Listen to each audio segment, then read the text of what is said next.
Welcome back. This is part 2 of weather. As we discussed in the previous video, we're not going to go into huge amounts of detail. I just want to make you guys aware of what the different various aspects of weather will do to a body of water and the fish that are in that body of water. This is a little tricky because it depends on where you live in the world as to how fish will react to changing weather conditions. We're going to generalize it. And also from a seasonal perspective, obviously the way weather affects fish in different seasons of the year will be different depending on where you are in the world. Again, we're going to generalize it. Let's get into it. The first thing we're going to talk about is wind. Now, there's a couple of obvious things about wind that we need to address first. Before you leave for your fishing day, whether it be from the bank or on a boat, you need to determine what direction the prevailing wind is going to be blowing from on that day. The other thing that you need to be aware of as well is the direction that the wind is blown from on, say, the previous 2 days leading up to your trip. We've already discussed fronts and what fronts do to fishing. Now what we're going to discuss in here is the particular aspects of what those fronts bring with them, or just general weather conditions. So if you're going to a lake on a Saturday, the wind's blown from direction X on Wednesday, Thursday, Friday, and it hasn't pumped, it's been a nice solid blow, you can be fairly sure that that area of the bank that the wind is blowing to, let's say it's blowing from the east to the west, and you are on the west bank, it's going to be an area of high activity because it's stirred up the sediment in that area. It's got the bait fish going, or it's got the crawdads or the crabs or all the little nunus going. And that will be an area where bass will feed because it has concentrated their food source in that area because of how it has affected the water itself. Now, if for the previous 2 days before your fishing trip, the wind has screamed into that area and completely muddied it up, it may not be the best decision to go to that area. Again, it varies from lake to lake, and that's also dependent a lot of how the makeup of that lake. Is it a lake of hard bottom? Is it a lake of mud? Are there a lot of trees around the lake where the wind, the howling wind could have blown leaves into the water and it's no longer fishable because it's carpeted with leaves or debris? This is to help you determine before your fishing trip the areas of the lake to target. If you look at your live weather as we've discussed, and you know the wind is going to be blowing in direction X for that day, and it's blowing into that bank, and it's not a screaming howling wind, that's going to be a good if you've got cover and structure along those banks and things that would concentrate fish in an area. Notice that's the second time I've said concentrate now. Concentrate fish in an area. That'd be a good place to start. Be a real good place to start. But what I'm getting at here is that weather can help to concentrate bass in an area of the lake. It could turn off bass in another part of the lake, but in that particular lake, on that particular bank, on that particular day, just by doing a little bit of homework, we keep speaking about the homework, that could be a good place to start. It could be a great fishing day on that bank just because you've done your weather study, you've discovered what species of bait fish are in the water, or crawdads or crabs or bugs or whatever it is on that particular bank. You've done your homework again, and you've done your preparation. You've prepared your boat or your tackle bag that you're going to walk the bank with for that day based on the homework that you've done for that day. Weather is critical when you do that homework. So that's wind. Wind is easy. The only thing that I would add to that is if you're fishing in a boat and it says there's going to be strong wind in that area of the lake that you are fishing on, or the river, or whatever it might be, and it looks like it's going to be unsafe, don't go there. don't go there. Because if something happens to you or the friends and family that you have on the boat, you are going to, somebody else's life is going to be endangered coming to fetch you from that spot because you determined that it might be a good idea to go and have a look, but you already knew that the wind was going to rip into that area. The second thing we're going to talk about is rain. Rain is, in my opinion, is only important from the perspective of knowing what's happened previous to the day that you're going to be fishing. The only thing that happens really most of the year, except possibly in the winter, if it rains on the day that you're going fishing on, is you're going to get wet. And the good thing about that is, if you don't like getting wet, and you see on the weather it's going to rain on the day that you're going fishing on, don't go. But the one thing I will tell you, and this is how I convince myself to go fishing when it's raining, the fish don't care that it's raining. They're already wet. And that may sound stupid to all of you, but just because it's raining doesn't mean they're not going to chew. That's the way it is. In South Africa, in the summertime when it rains, where I lived in South Africa, in the summer when it rained, we had a little creature called a flying ant, which is basically a type of termite. When it rained in the summertime, the termites would come out of their mounds with their wings and they would fly and fall on the water.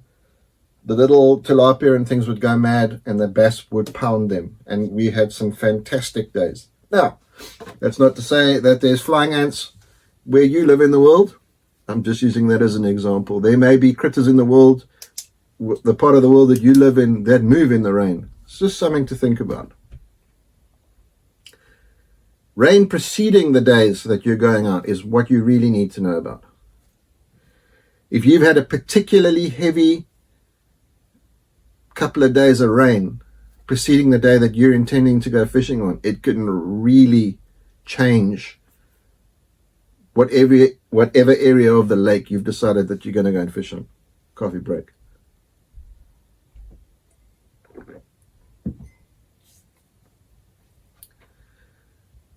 We've discussed briefly before, and we will get into it later. Rising water can be fantastic for fishing, but that's not always the case. Cold, dirty water pushing into a lake, generally speaking, is not a good scenario. Now, again, if you live in an area of the world where there is not a lot of mud in the watershed that flows into the lake, it's not a worry. You're just going to have cold, clean water coming into the lake. A lot of mountain reservoirs and things like that, they don't have mud to worry about. But most, generally speaking, in the summertime, a lot of areas in the world get their rain in the summer. The water flowing into the lake is going to be warm, dirty water. This can be great. In fact, one of the areas that I personally would go and look is your mud line. It's where your dirty water meets your clean water. As long as it's not over 500 feet of water, it's going to be a good place to start. If it's at a cooler time of the year, early spring, late fall going into winter, not necessarily a good thing. I'm not saying you won't catch fish, but it's not going to be number one on your areas to start. When you have rain on your fishing day, and you've got runoff from the land, or you've got little creeks that flow into the particular body of water that you're fishing in, it can be a particularly good place to go and look. What that does is it brings food into the lake, and it's either food that the bass will eat or the food that the bass eats will eat. So if you do your homework, here we go with that H word again, and you know you're going to have a particularly good rain in the morning on the lake that you're going to fish in, and you know there's 4 or 5 little streams or creeks that flow into that lake, and that rain's going to stop at 10 o'clock. It might be an idea to get yourself into those particular areas. It doesn't even have to be a bank that's got features on it or cover on it. There's the C word. Or structure on it. There's the S word. It's just an area of the lake that you're aware of where water will flow into the lake. Good place for you to go and have a look. Particularly on nothing banks. If you know water's going to flow into a lake on a nothing bank, and By a nothing bank, it's exactly how I say it. It's a bank that's got nothing on it. It's a long bank with mud on it, or a long bank with shale on it. Good banks to look at when you've got areas of inflow into a lake. Rain can be your friend, but at certain times of the year, it can be your enemy. Be aware of that before you go fishing. Let's talk about sun. Generally speaking, with bass, sun is your friend. The majority of food that bass eats, and again, I know I keep saying it, guys, but bear with me. They'll be looking up when they're eating. And what do I mean by that? They like to eat frogs. They're on the surface, the bass are below them, they're looking up. A bug falls onto the water, the bass are below them, they're looking up. Bass, a lot of the time, like to attack bait fish from below, they're looking up. So how does the sun help for that? Where the sun is shining on the water, when bass see food from below, they see it as a silhouette. It's easier for them to attack their food from below, silhouetted against the sun, which is easier for them to see, than it is on level. The silhouette creates almost a shadow, and the bass can target that shadow, even if they can't, if the water clarity is not fantastic, and they can't physically see what they're attacking. They can still see the silhouette of that silhouetted against the sun. Sun warms the water.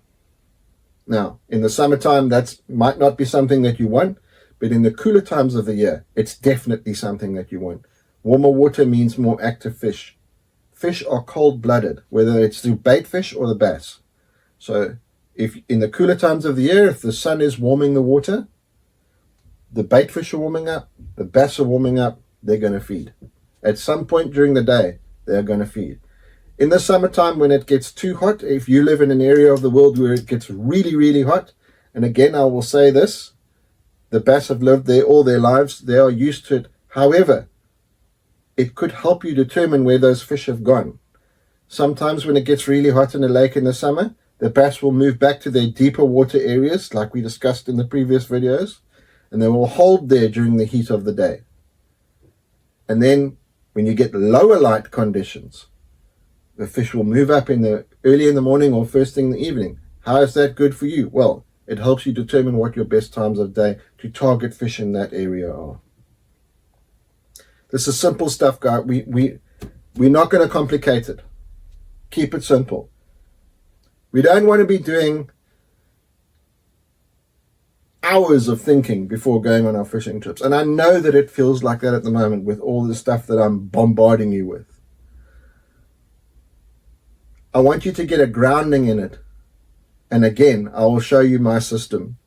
I want you to get a grounding in it so that when you decide on Wednesday, I'm going to that lake this weekend, or that river this weekend, or that pond this weekend, if you're a bank angler, it will help you determine the best areas of the lake to start. So that's sun. Overcast conditions. A lot of guys have got a lot of different opinions on this kind of thing. My opinion of overcast fishing, I've had some of my best fishing days on overcast days.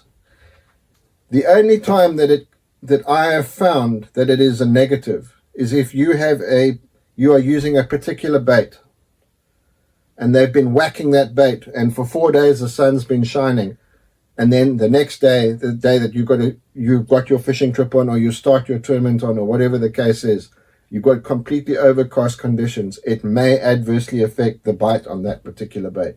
And that's, generally speaking, got to do with the light, the sun, like we've just discussed now. But I love fishing on overcast days. I find that fish usually feed, for me, they normally feed well on overcast days. They are more apt to move away from the cover that they're holding on. They will move shallower. And in my opinion, the reason for that is they are not as scared as being attacked from above as they would be on a bright sunny day, say by an osprey or a cormorant or whatever the case is. When it's overcast, the opposite is true of what we said about on the sunny days. It is more difficult for whatever's trying to eat them to see them in the water, depending on the water clarity, obviously, when it's overcast as compared to when it's sunny. On a bright sunny day, if a fish has moved shallow looking for food, or whatever the case is in the heat of the day, and an osprey or it happens to fly over, or there's a cormorant in the water, or some other type of fish-eating individual, the sunshine will help that bass to be hunted. So it's not in its favor. And again, guys, we're talking about generally speaking. Some of the best frog fishing days that I've had have been throwing a frog, bright sunshine, 85 degrees, crystal clear water, in the middle of a lily pad field, or in the middle of reeds or emergent grass or whatever, and the bass just pound the frog ceaselessly. The difference with that is they've got cover to hide under, whether it's the emergent grass or the pads or whatever the case is. There's places for them to ambush from, like we discussed in the previous video, and there's places for them to hide, like we discussed under the whatever the cover is. That's overcast. So let's talk just the last little bit now about hot and cold. Now, it's a tricky one. My hot, talking about fishing in South Africa where I grew up, could be 40 degrees Celsius or 100 degrees Fahrenheit, as opposed to someone that may live in the Midwest where, or let's say for Minnesota, for example, in the north of Minnesota, where a hot day there might be 25 degrees or 80 degrees Fahrenheit. It's all relative. The fishing that I've done, the only time that I have found where temperature makes a difference, and we're talking about air temperature here, is when there are rapid changes in air temperature. That's usually caused by pressure, which we discussed very briefly when we were talking about fronts. I am not convinced that it is only the temperature changing that could shut fish down or make them feed. I feel that it's more the pressure of the fronts moving into an area that will make them feed or stop them from feeding. The only other significant thing that temperature can do, and it is more over an extended period of time by itself, not with rain or wind or anything else, we're only talking about temperature, is to higher or lower the water temperature. And in my mind, or to my mind, the only time where that is relevant is where you're coming out of winter going into spring, when you're going from spring into summer into the fall or the autumn, and then autumn back into the winter. It's the only time that that temperature, air temperature, has a significant effect on bass fishing, in my opinion. And of course, like I always say, we'll get into that when we start discussing techniques and things like that.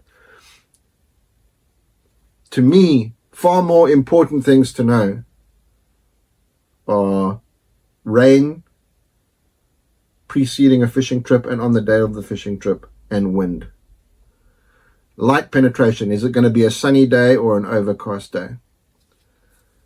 So temperature is relevant. It's completely relevant. Guys, we've broken down weather. We've broken down frontal systems very basically. Don't get bent out of shape about it. It's something that you need to know about, but the easiest way to do it, watch the weather on TV or watch it online. Get apps on your mobile phones. It's not difficult. Thanks for tuning in. We'll see you next time. I appreciate you guys.